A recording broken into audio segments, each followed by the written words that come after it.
Pak Abdullah, saya ingin tanya dulu ke Pak Ade ya, karena ada statement terbaru dari mantan Presiden Joko Widodo yang heran dengan keputusan Tifa Fauzia Tyasuma atau Dr. Tifa yang kini malah mengajukan pra-peradilan. Menurut Pak Jokowi, jika Dr. Tifa yakin ijazah Jokowi 100% palsu, harusnya Dr. Tifa menjelaskan itu di sidang pokok perkara. Apa kemudian respon Pradi Bersatu terkait dengan langkah yang saat ini ditempuh oleh Tifa, manuver terbaru dari Tifa, dan ada statement terbaru juga dari Pak Jokowi? Ya, Mbak Eva, kita ketahui bersama bahwa Dr. Tifa ini dimenangkan dalam hal eksepsi, diterima.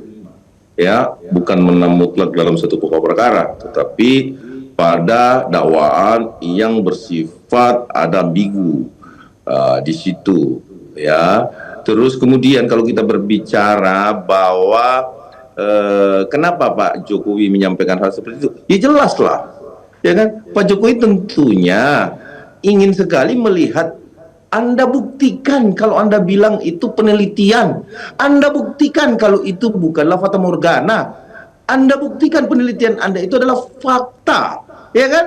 Nah, kalau dia tidak berani masuk ke dalam pokok perkara, maka penelitian itu adalah penelitian fata morgana, melihat air di padang pasir. Artinya tidak ada fakta di situ. Kelihatan dari matanya saja sudah salah.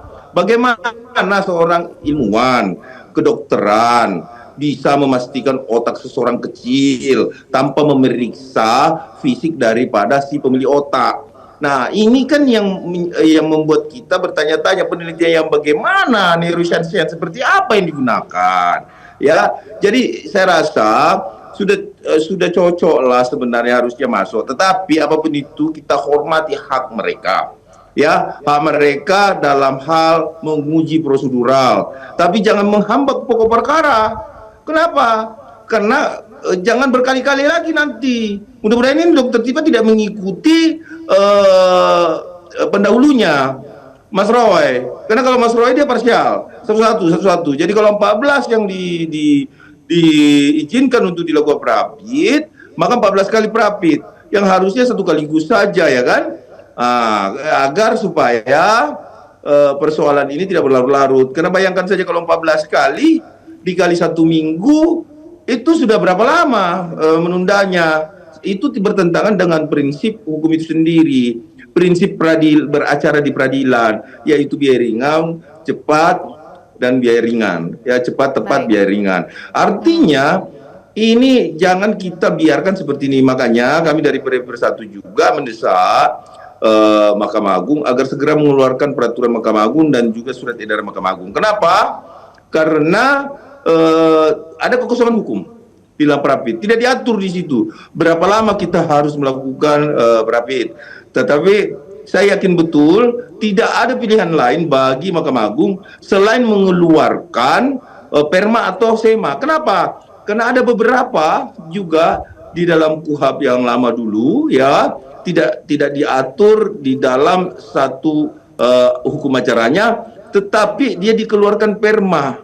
Misalkan Perma nomor 1 tahun 56, terus kemudian Perma nomor 20 2020, ya, ada beberapa lah, Perma nomor 4 2020, itu semua adalah peraturan Mahkamah Agung yang dikeluarkan ketika pasti ada kekosongan di dalam KUHP. Nah, itu untuk menjalankan praktek hukum acara dalam pelaksanaan undang-undang itu sendiri, sehingga saya rasa tidak ada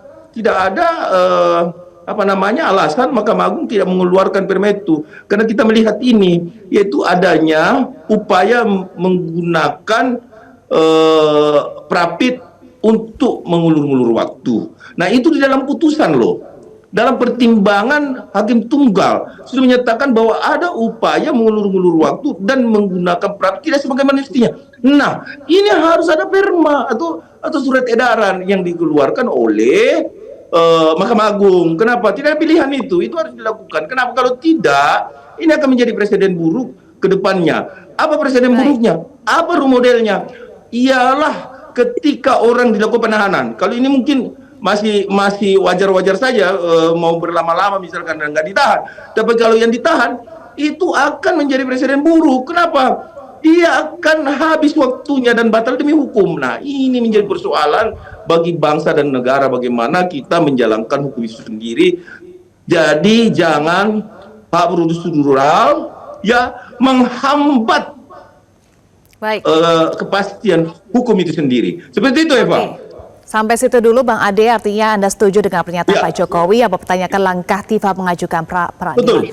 Kita tanyakan Pak Abdullah yang sudah bergabung. Pak Jokowi merespons langkah Dr. TIFA yang mengajukan peradilan. Pak Abdullah katanya yakin ijazah Jokowi palsu. Kenapa tidak dilanjutkan saja ke persidangan pokok perkara fitnah pencemaran nama baik ijazah Jokowi, Pak Abdullah?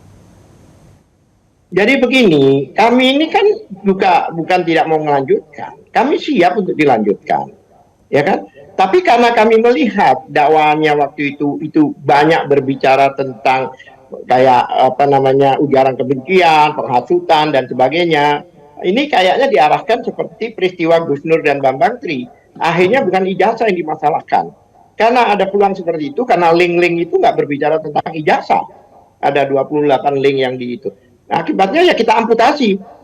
Kita amputasi bahwa ini ya tidak benar gitu loh. Banyak hal-hal yang dikatakan seperti menggunakan dua rezim undang-undang ya, dan lama dan baru dan sebagainya. Itu ya kita amputasi. Nah, akhirnya nampaknya hakim sepakat dengan kami. Hanya diputuskan oleh hakim, maka dakwaan itu adalah batal demi hukum. Batal demi hukum itu artinya sudah tidak ada lagi. Itu istilah batal demi hukum tidak ada lagi loh. Tidak ada lagi. Jadi kalau sudah bangunan itu udah nggak ada, rata dengan tanah. Ya kalau sudah rata dengan tanah, apanya yang diperbaiki? Ya kan? Nah, rujukannya juga demikian.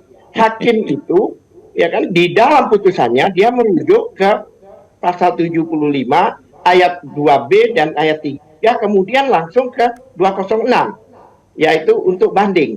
Tidak menyinggung ayat 4. Ayat 4 itulah sebenarnya yang digunakan oleh jaksa untuk dia memperbaiki ayat 4, tapi tidak disinggung di putusan hakim itu, bahkan diloncati. Nah, di situ bunyinya itu hakim memberi kesempatan pada dasar subjektif, bukan demi otomatis, bukan demi hukum. Subjektivitas hakim, tapi hakim tidak gunakan kewenangan itu. Bahkan dia rujuk ke pasal 206, kalau mau melawan silakan banding. Bukan memperbaiki sesuatu yang tidak ada, apanya yang diperbaiki. Baik. Itu sebenarnya. Lah, karena kami itu melihat ada suatu cacat demi hukum di situ, pelanggaran hukum, ya kan? Oleh sebab itu kami ujinya di mana? Due process of law-nya itu nggak dilakukan dengan benar. Bahkan saya katakan abuse of process itu. Lah, kemana lagi? Nah, Ya kami ajukan ke proses ya, Prapit. ya putih batu. Kami ajukan ke Prapit dong, masa ke Satpol PP. Baik. Ya kan? Ini kan artinya Karena putusan apa? setelah memunculkan tafsir yang berbeda ya, Rujukan Pak dari langkah Abdullah berikutnya itu dan Pak adalah Ade. putusan hakim, Mbak. Putusan hakim. Oke, Dr. Itu. Tifa merasa jika dakwaan batal demi hukum artinya status terdakwa gugur atau bebas. Sementara jaksa kemudian mengambil langkah memperbaiki dakwaan bukan banding ke pengadilan tinggi. Kalau menurut Bang Ade, yang mana yang memberikan kepastian hukum? Ya. Loh, kami tidak keberatan kalau dilawan dengan banding. Saya dulu tanyanya ke saya, Oke, Bang Ade silakan. Nanti kami ke Pak Abdullah lagi. Jadi begini, ya, jadi gini, kalau berbicara apa statusnya pada saat sudah diperbaiki dan didaftarkan kembali, maka ex officio, kapan orang dikatakan menjadi seorang terdakwa? Pada saat jaksa melimpahkan perkara ke pengadilan, kemudian didaftarkan di pengadilan. Nah, itulah status berubah menjadi terdakwa. Artinya berkas perkara sudah ada lagi kembali pada pengadilan. Nah, itu satu. Yang kedua, kalau mengatakan bahwa tidak ada lagi persoalan hukum, kenapa Prapit? Sederhana menilainya, nggak usah Prapit. Dan kalau misalkan ada nomor perkara, jadwal sidang, kalau memang sudah tidak ada perkara, nggak usah datang. Kan udah selesai. Tapi kenapa Prapit? Saya menantang sekarang teman-teman yang ada di kubu Dr. Tifa. Ayo jangan perapit dan tidak usah datang pada saat dipanggil. Kalau memang sudah selesai masalah, kan clear toh? Apa masalahnya? Kenapa kita harus berdebat, saling tuding kiri dan kanan bahwa Anda salah, Anda tidak benar. Nah kalau memang Dokter Tifa merasa bahwa sudah tidak ada masalah, jangan datang ketika dipanggil, itu yang pertama. Yang kedua, ngapain perapit? Toh nggak ada masalah lagi kan? Apanya lagi yang mau diuji? Jelajahi cara baru mendapatkan informasi. Download Metro TV Extend sekarang.